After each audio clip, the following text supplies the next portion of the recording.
Hey guys, it's Anya and welcome to or back to my channel. So right off the bat, I have an treacherous amount of books beside me. Like genuinely, this is insane, and this isn't even my book recommendation video. This is gonna be like a recent favorites, even though one of these is from last summer, but everything else is recent, I swear to you.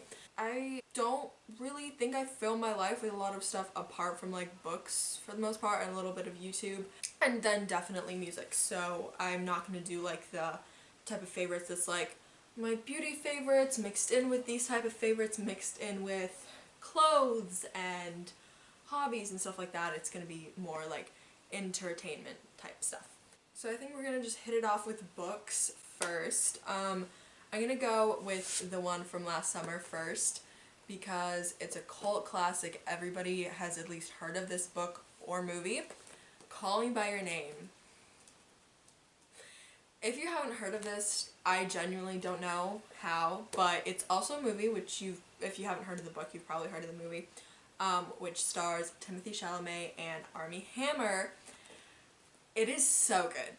It is so good. Okay, so it took me so long to get on this. My friend has been wanting me to like watch the movie for the past 2 or 3 years, ever since it came out. I think it came out, don't hold me by my word, but like 2017, 2018, one of those, and she's been trying to get me to watch the movie ever since then. She still hasn't read the book though. I'm gonna read like the synopsis on the back of the book and then probably give my own little take a little bit. If you want to see more in depth on my books, I will be doing a book recommendation video soon because I've been reading an insane amount. So Call Me By Your Name is the story of a sudden and powerful romance that blossoms between an adolescent boy, Elio, and a summer guest, Oliver, at his parents' cliffside mansion in the Italian Riviera. Each is unprepared for the consequences of their attraction when, during the restless summer weeks, unrelenting currents of obsession, fascination, and desire intensify their passion and test the charged ground between them. Recklessly, the two verge towards the one thing they both fear they may never truly find again: total intimacy. It is such a good book. Like, the movie's amazing. Honestly, I'm gonna talk about both of them. So the book is so good. It's about them, how they meet. So pretty much the reason that they meet is because Oliver is a guest at their summer house because Elio's dad is a professor. Every year he has like one of his students or something come to their summer house to like work on their thesis and stuff like that. This year it's Oliver, and as you can tell by the back, they like each other. They, at first, definitely not, like no, and then they start to like each other. It's such a good book. Just the way that it's told is so beautiful. Elio is 17 and Oliver is 24, so like if you don't want to think, just don't think about it. Just don't think about it. There's also a sequel, Find Me, which I'm not going to be talking about, but the age gaps in that are far worse. So, Andre Asman, maybe fix that, but other than that, like, it is so good. There's not a lot of dialogue in either the movie or the book, and it's really a lot of like Elio's thoughts, which somehow are portrayed very beautifully in the movie, even though like they don't have like that voiceover of like Elio saying his thoughts. I give this book a 10 out of 10. This got me into my reading phase and I love it. I read it in 2 days. I feel like I said way too much about that. Hopefully I edited a lot out because I don't need this video to be like 7 hours long, you know? So next we have another one that's been going around a lot lately, and by lately I mean literally the past 3 years, but especially like in the past year. Normal People by Sally Rooney. There's also a show on it. I have not watched it because I don't have Hulu, but I heard it's good. So let's read the synopsis. Connell and Marianne grow up in a small town in the west of Ireland, but the similarities end there. In school, Connell is popular and well-liked, while Marianne is a loner. But when the two strike up a conversation, awkward but electrifying, something life-changing happens. Normal People is a story of mutual fascination, friendship, and love. It takes us from the very first conversation to the years beyond it, in the company of two people who try to stay apart, but finally can't. It's another love story. If you have any books recs, drop them below. I will probably read it, as long as it's not like horror or terror. That is where I draw the line at absolutely anything. Or self-help books. just not my vibe. Pretty much, it's about these two kids. It follows them from final year of high school all the way until they finish college. So they end up going to college at Trinity University in Dublin, Ireland, which is so cool because one of the YouTubers that I watch, she goes there, and like I absolutely love it. And one of my best friends also wants to go to Trinity. Like it's a whole full circle thing. Like I love it. It's a good book. I would say if you read it, you probably understand my annoyance at the ending. I was about to say hatred, but I wouldn't call it hatred. I just find the ending very annoying because the entire book is about them like trying to like have a conversation, pretty much. Like they're just really bad at communication. That's it. They're really bad at communicating with each other. Like they will tell each other everything, and I mean everything. Like when they're together, they're like so perfect together and like everything, like it's great, but they're just really bad at communicating, and that stays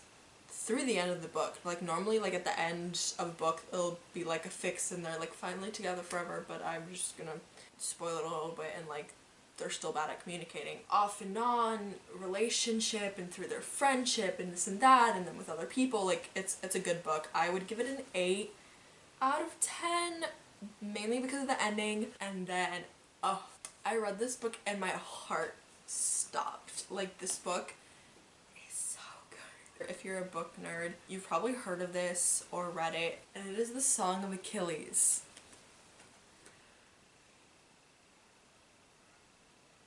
This book hurts. It is so amazing. So I'm sure everybody has heard of Achilles. It is the story of Achilles told by his companion, friend, but in the book's case and in, I would say, real life case, his lover, Patroclus. Oh my god, it is gut-wrenching. It is so sad. Okay, so my friend read it, I think, I have no idea, maybe last summer. She was like, you're gonna cry so much. You're gonna cry so much. And like the beginning of the book, literally up until probably like the last maybe, I don't know, like 80, 50 pages, I did not cry. I did not cry at all. I was like I get that it's sad, but like I'm not getting any crying vibes here. And then the ending hits and I'm like, whoa. This book haunted me for days on end afterwards. So let's read it. Achilles, the best of all Greeks, son of the cruel sea goddess Thetis and legendary king Peleus, is strong, swift, and beautiful, irresistible to all who meet him. Patroclus is an awkward young prince exiled from his homeland after an act of shocking violence. Brought together by chance, they forge their inseparable bond despite risking the god's wrath. They are trained by the centaur Chiron and the arts of war and medicine, but when word comes that Helen of Sparta has been kidnapped and all the heroes of Greece are called upon to lay siege to Troy in her name, seduced by the promise of glorious destiny, Achilles joins their cause, and torn between love and fear for his friend, Patroclus follows. Little do they know that the cruel fates will test them both as never before and demand a terrible sacrifice. Okay, this isn't even a spoiler, but like we all know Achilles dies. First of all, this is thousands of years ago, so obviously they'd be dead. They'd be dead by now, at least by old age, you know? But like we all know Achilles dies, Achilles heel, you know, he gets shot in the heel or sliced in the heel, whatever, and he dies. This book brings on so much emotion. It brings them from, so they meet when they're 11 years old, and it's them like growing up together, being best friends and becoming lovers, and then them up until they're like, I believe by my count 38, but I'm not certain. This book is so painful. It is so good. The way that he speaks is so beautiful. I swear my favorite parts of the book are 100% the first 50% when they're like kids and they're together and they're just like so happy. It is just, it's such a good book, and it makes you cry for days and days and days on end. In fact, afterwards I found this song called Achilles Come Down, which is, I'm pretty sure like somebody read this book and like wrote that song or just knew about it or whatever. But it's like Patroclus singing to Achilles to like not die, and it's 7 minutes long, and it is so sad. And for a week straight, I was listening to just that and prepared my Spotify Wrapped to be absolutely insane. At the end of the year, you will randomly cry weeks after you've read this. It's by Madeline Miller. I also read her other book, Circe, which is also Greek mythology, and it's super good. But like this, amazing. I would rate this a solid like 500 out of 10. I'm not kidding. I think that is all that I'm gonna do for the book section just because I've gone so into depth, but I will just like throw in really quickly just Harry Potter, when is it not a favorite? Yeah, we're just gonna all sit there and nod our heads because we already know. I'm gonna move on to YouTubers. First we have Claudia Sulewski. I've heard of her for such a long time. I'm pretty sure she started YouTube when she was like 13 years old and she's now 24. So she's been on YouTube like since YouTube was invented pretty much. She's also dating Phineas, Billie Eilish's brother, and like writes half of Billie's songs. I think she made a switch to make all of her videos on her main channel instead of having like a main channel and a vlog channel, and I really like it. I found out about her about like 2 weeks ago I think, but yeah, she's had a YouTube channel for like over a decade, which is absolutely insane. But I just really love her vibes, and her editing is impeccable. I gotta say, for all three of the people that I'm gonna say, I feel like their editing is just so amazing. Like that's a big part of what drew me in. Like their editing is just absolutely great. Next we have Moya Mwini, which is the YouTuber that I was talking about who goes to Trinity. She mainly does vlogs. I love her videos so much. First off, like the Irish accent is just, yes. I love hearing people other than like Americans speak, you know? But like I love her videos. They're so chill and calming and like motivating, and like she talks about like astrology sometimes a little bit, but like not like overboard and stuff. And like I find astrology cool, but like I don't know a lot about it, so I find it like nice listening to her videos, and so pretty in Trinity, and I love her vlogs. Like they're so chill and nice, and I think I've watched every single one of her videos. I found out about her mid-January, I believe. So all of these YouTubers, I found out about them this year. And then last but 100% not least is Nana Florence. She lives in Edinburgh, which is in Scotland. She's from London, and once again, love the accent. So fun. They're different accents, guys, if you don't know. Different countries entirely, because I feel like so many people don't know that, so I'm just gonna put that out there. She also mainly does vlogs. If you can't tell, I'm big on vlogs. Moya and Nana both talk a lot about sustainability on their accounts, especially Nana because she's vegan and she's like completely quit fast fashion, which I also have. I don't think I've bought anything fast fashion this year so far, and I would like to keep it that way. It's really fun. Like I love the way she talks. I literally love it. And her videos, editing impeccable. All three of them, their editing is so good. I would say Nana's and Moya's are very similar. So good. Like so good. I just love like her vibe. She just seems like such an amazing person. I don't really know how to say it. Just like the feelings that I get from her are like so good. I will link everybody down below. But yeah, definitely give them a watch. They're so good. Next, we have Podcast, which it's the same three people, Claudia Sulewski, Moya Mwini, and Nana Florence. They all have podcasts. I pretty much only listen to their podcasts. Claudia's podcast, it's her and her boyfriend Phineas. They've decided to do an indefinite break from podcasting at the moment, but like I've been just listening to their old ones. So theirs is called We Bought a House. They literally just like talk about whatever. They don't have any type of topic whatever on their podcast, so like if you like structured podcasts, it's definitely not for you. It's very like vlog style podcast. If it's like Mother's Day or Father's Day, they like put in a little thing. For the majority of the time, it's like very just whatever. And then we have Growing with the Flow, which is Nana's podcast, which is just her. I love her podcast so much, but it's definitely shorter. I think it's on the like 30 to 40 minute side, whereas We Bought a House is like 45 to an hour. Hers is quite structured. She'll talk about, she just did one for her 21st birthday, Valentine's, like she talked about sustainability and like veganism and like other things. And then finally we have Moya Mwini, who is on a podcast with one of her friends. Their podcast is called Data because that is their favorite wine. They want to do like wine chats, but I'm pretty sure they've only done like 1 or 2 actual like podcast episodes where they actually drink wine. Theirs is pretty structured, I'd say. Like their their podcast episodes are only like 30 minutes. Like, they're so short. Like, that's what annoys me. Quite structured. They talk about like friendship, love, relationship, love, uni, parties, and Trinity. They've talked in a few episodes about how normal people has like depicted Trinity versus like how Trinity actually is, the similarities and differences. So those are all the podcasts. We have music. I pretty much have one artist. It's just Sufjan Stevens. He did a few songs for the Call Me By Your Name movie. So good. I would say like a good 80% of his songs are on the sadder side, but like I just love his voice. The songs are great. I heard them from the movie, and then also my friend just listens to his other songs, so I like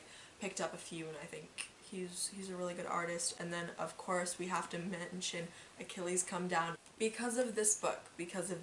I don't have a lot to say on the topic of music because I've been really into reading, and then when I like listen to stuff, it's been podcasts more lately. But yeah, last and definitely least is TV shows. I have not been watching TV a lot lately, or even YouTube, but like those are the three people that I will constantly watch. So for TV, I literally just watch it every night. I'll watch one episode with my dad. That's all I've been watching for the past 3 months. I don't have any like binge content that I've watched, which is so weird because I used to like binge so hard. Like I remember last year for spring break during Corona, I watched every single Star Wars movie and every single Marvel movie. I binge watched those all in a week. But on to what I have been watching, oh my god, is WandaVision.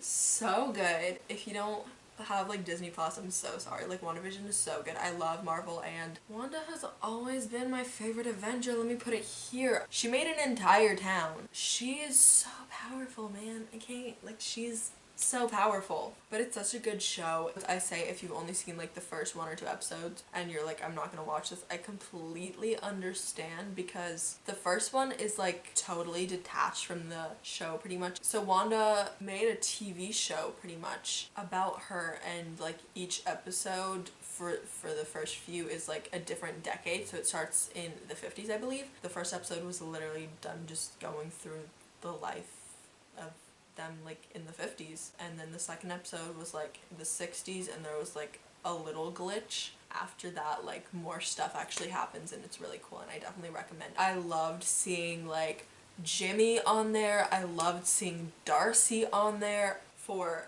the spotlight of like shows. Star Trek Next Generation. I watched Star Trek, the one that has Jonathan Archer in it.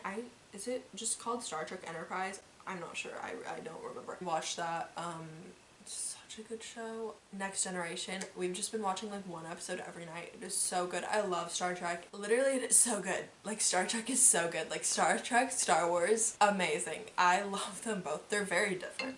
If you don't know, they're very different. I will link all the books and the YouTube accounts and the podcasts down below. Definitely give them a watch and a read and a listen. Definitely, if you want to see like more books that I've been reading, stay tuned for my book recommendation video, which I'm like super stoked about. Thank you guys so much for watching. Leave a like and comment down below if you guys like this video, and I will see you guys next week. Bye!